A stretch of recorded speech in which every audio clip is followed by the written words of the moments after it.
Hello दोस्तों, this is Vishakha Daga coming up with next round of news simplified. किसी भी देश के इकोनॉमिक विकास के लिए जरूरी है कि जो उसका मार्केट है वो फेयरली काम कर रहा हो। सारे बिजनेस को ग्रोथ करने के लिए उनको लेवल प्लेइंग फील्ड मिला हो। दैट मीन्स मोनोपोलिज्म नहीं होना चाहिए और इसके लिए सभी कंट्रीज काम करती हैं। साउथ कोरिया ने रिसेंटली कुछ ऐसा ही करने की कोशिश की है by bringing the anti Google law. तो इस लॉ से ये क्या करेगा, क्या क्या कर सकता है, वो हम आज की वीडियो में जानेंगे। दैट इज जब साउथ कोरिया मोनोपोली को खत्म करता है तो सबसे पहले हम जानेंगे कि एंटी गूगल लॉ है क्या। इसके साथ हम ये जानेंगे कि इस लॉ की सिग्निफिकेंस क्या है। उसके साथ गेट कीपर कंपनीज क्या होती हैं and competition commission of India जो कि इंडिया में मोनोपोली को हटा के कंपटीशन लाने की कोशिश करता है, वो क्या है और कैसे काम करता है। तो सबसे पहले लेकिन मुझे सवाल का जवाब दीजिए कि विच ये जो एंटी गूगल लॉ है इनमें से कौन सा एक्ट है जो कि इसका कॉमन नेम है। मतलब एंटी गूगल लॉ का कॉमन नेम क्या है। अब आपने ये तो सुन लिया होगा पर ये नहीं देखा होगा कि इसका कॉमन नेम है क्या जो कि साउथ कोरिया ने डाला था। Telecommunication business act, information and technology act है, डिजिटल मार्केट एक्ट है या clarifying lawful overseas use of the data act that is cloud act. तो इनमें से कौन सा है, एक बार वीडियो पॉज करके सोचने की कोशिश कीजिए। चलिए आगे बढ़ते हैं। सबसे पहले इस लॉ की सिग्निफिकेंस को समझने के लिए हमें यह जानना होगा कि मोनोपोली क्या होती है और कंपटीशन क्या होता है और दोनों के नुकसान या फायदे क्या होते हैं। तो सबसे पहले ये देखिए, किसी भी मार्केट में आपके डिफरेंट तरीके के प्लेयर्स होते हैं। प्लेयर्स जैसे आपका जो सेलर्स होते हैं जो कि सामान बेचते हैं इंडस्ट्री वगैरह, और फिर आपके बायर्स होते हैं दैट इज कंज्यूमर ना। इससे डिमांड एंड सप्लाई डिसाइड होती है। अब ये एग्जांपल आपके सेलर हो गए और ये आपके बायर हो गए ना। बायर के हिसाब से डिटरमाइन, सेलर के हिसाब से पता चलता है कि मोनोपोली है या कंपटीशन है।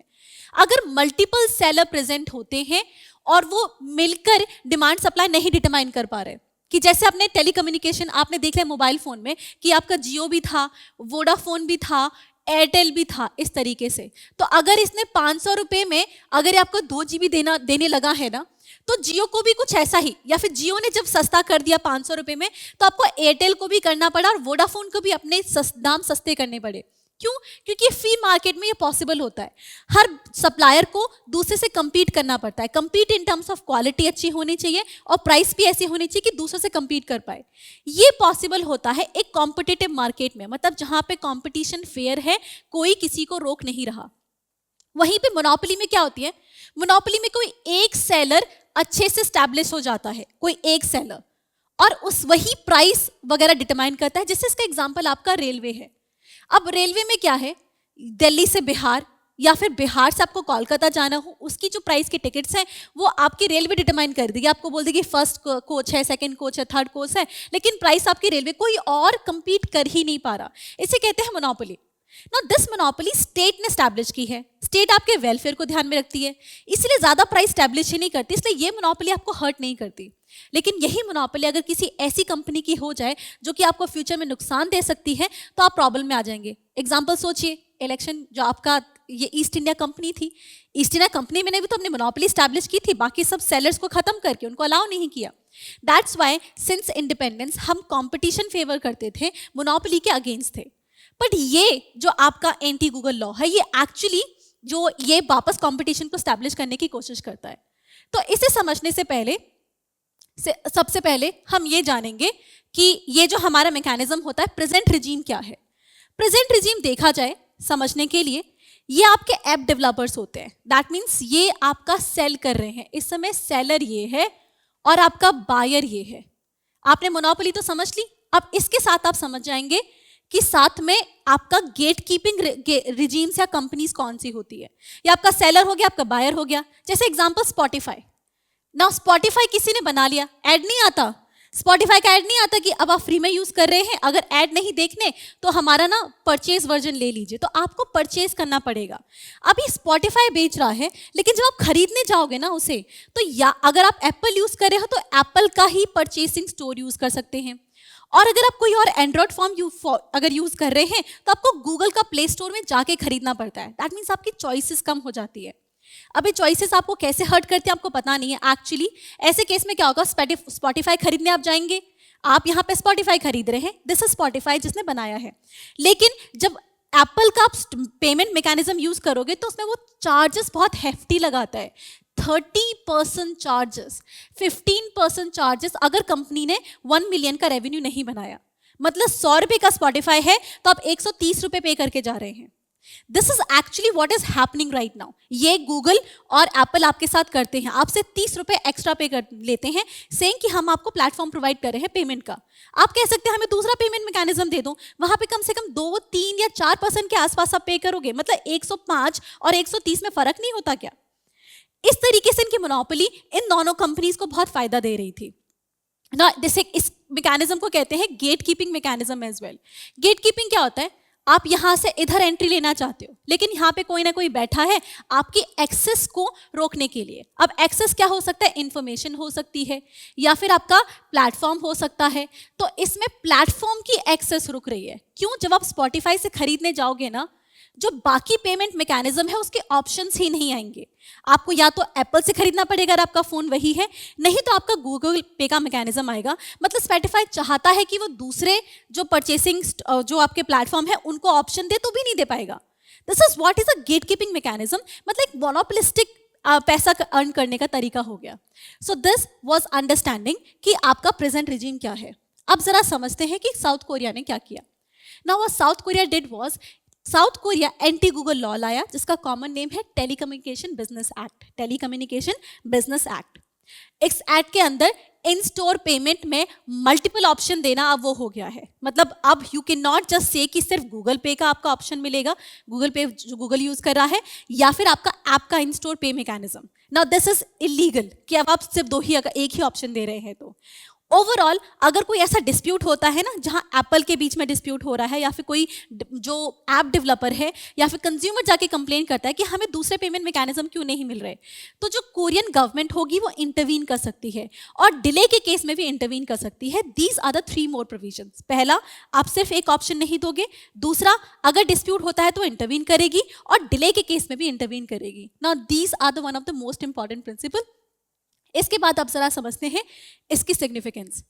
इसकी सिग्निफिकेंस ये है कि पहले तो इससे मोनोपोली हट गई ऐप परचेज में, राइट? मोनोपोली जो हमें कभी नहीं पसंद थी। इसकी वजह से कंपनीज को तो नुकसान होगा। जो 30% वो रेवेन्यू ले पा रहे थे, इतना कमा पा रहे थे जस्ट बाय प्रोवाइडिंग प्लेटफॉर्म, वो नहीं कर पाएंगे। Companies are saying platform free में नहीं चलते, उसके लिए कुछ पेमेंट देना पड़ता है, पर 30% तो कुछ ज्यादा ही हो जाता है। साथ में लेकिन फायदा भी है। सबसे पहला फायदा कंज्यूमर्स को, क्योंकि अब जो आप वो परचेज कर रहे हैं उस पर 30% टैक्स आप पे नहीं कर रहे। इन अ वे ये टैक्स जैसा ही हो गया है ना ये, कि आप प्लेटफॉर्म यूज करने का 30% पे कर रहे हैं। साथ में डेवलपर के लिए भी फायदा होगा क्योंकि उसकी भी कॉस्ट कम हो रही है। कम कॉस्ट में वो आप तक सामान पहुंचा पाएगा। एक लेवल प्लेइंग फील्ड हो जाएगा। पहले और भी अच्छे पेमेंट मैकेनिज्म होते हैं, पर क्योंकि गूगल आप यूज कर रहे हो और गूगल आपका जो प्ले स्टोर का ही ऑप्शन आपके पास होता है, तो आप कहीं और पेमेंट कर नहीं पाते, तो बाकी डेवलपर्स को भी एक लेवल प्लेइंग फील्ड मिल जाएगा इससे, तो कंपटीशन होगा। बाकी नेक्स्ट सिग्निफिकेंस ये है कंट्रीज के लिए। अगर कंट्रीज को देखा जाए तो ये फर्स्ट कंट्री जरूर है बट लास्ट नहीं होगी। In fact European union was already thinking about digital market act, जिसके अंदर वो गेट कीपर कंपनीज, इस तरह की कंपनीज को इस तरह की मोनोपोली प्रैक्टिस के लिए फाइन करने की बात कर रही थी। सो अब ये भी एक रियलिटी हो सकती है। इसके साथ यूएस में भी ऐसे काफी केसेस हो सकते हैं। जैसे epic was a game building आपकी ऐप डेवलपर थी, उसने यूएस में कंप्लेन फाइल की गूगल और एप्पल दोनों के अगेंस्ट, पर वो केस को ज्यादा हो नहीं पाया बिकॉज यूएस में भी लॉ नहीं आया। But US is also thinking about this. India competition commission of India के पास एप्पल और गूगल के अगेंस्ट बहुत सारे केसेस है। So now the competition commission of India will be able to take action against them. क्यों? क्योंकि अब अगर ऐसा कोरिया ने लॉ लेकर आया है तो India will also think on similar line. अब हमारे पास एक प्रेसिडेंट है और कोई कंपनी बाहर जाके बोल नहीं सकती कि ना like other countries are not doing this, क्योंकि जब हम ज्यादा रिस्ट्रिक्टिव लॉस लगा देते हैं, बाकी कंट्रीज नहीं लगाते, ऐसे केस में हमारी कंट्रीज में वो बेस सेटअप नहीं करते, हमारी कंट्री में एफटीआई नहीं आता। लेकिन जब दूसरी कंट्री भी ऐसा लॉ लगा रही हैं तो हमारे लिए आसान हो जाता है। क्यों? क्योंकि कंपटीशन विद अदर कंट्री में लेवल प्लेइंग फील्ड आ गया ना, राइट? तो हमारे पास भी एफटीआई आता रहेगा और हमारे पास रीजन भी है कि हम कंपटीशन लेकर आ सकें। तो आप जरा जानते हैं कॉम्पिटिशन कमीशन ऑफ इंडिया के बारे में। कॉम्पिटिशन कमीशन ऑफ इंडिया वो इज अ स्टैट्यूटरी बॉडी और क्वाजी जुडिशियल होती है। स्टैट्यूटरी मींस लॉ से बनी है। Competition commission of India act 2002 के अंदर 2009 में इसको प्रॉपर्ली सेटअप कर दिया गया था। क्वाजी जुडिशियल है बिकॉज इसमें एग्जीक्यूटिव रिप्रेजेंटेशन भी इनफ होता है। ये प्रिंसिपल ऑफ नेशनल जस्टिस पे काम करती है। साथ में इट वॉज फॉर्म पर replacing the monopolistic restricted trade practices act. As I said, हम इंडिपेंडेंस से ही खबरदार थे कि मोनोपोलिज्म नहीं होना चाहिए, बट ये वाला जो एक्ट था वो कुछ ज़्यादा ही कंपनीज को सस्पिशियस नज़र से देखता था, जिसके बाद हम CCI लेकर आ गए। इस लॉ के अंदर आपका जो कमीशन होता है उसमें एक चेयरमैन होता है और बाकी 6 मेंबर्स होते हैं। ये पहले 1+10 था, बट चेंज करके 1+6 कर दिया गया। इसके अंदर एक कमीशन बनाया गया था, एक ट्राइब्यूनल, एक एपेलेट ट्राइब्यूनल बनाया गया था कि जो आपका जो कमीशन है उसके अगेंस्ट आप कंप्लेन कर सके ट्राइब्यूनल में जाके। बट 2017 में इस ट्राइब्यूनल को हटा दिया गया। अब कंपटीशन कमीशन के अगेंस्ट जो भी हेयरिंग होती है वो आपकी नेशनल कंपनी लॉ ट्रिब्यूनल और 2017 में आपकी जाती है।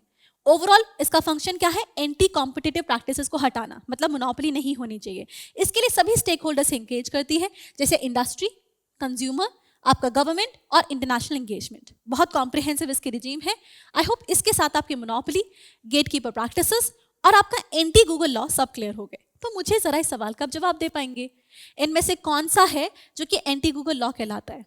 Now this is telecommunication business act, because digital market act तो यूरोपियन यूनियन का है जो लाने की वो बात कर रहे हैं। क्लाउड एक्ट आपका US का है, जहां से वो बाहर की कंपनी से डेटा अपनी कंपनीज में लेकर आ सकते हैं।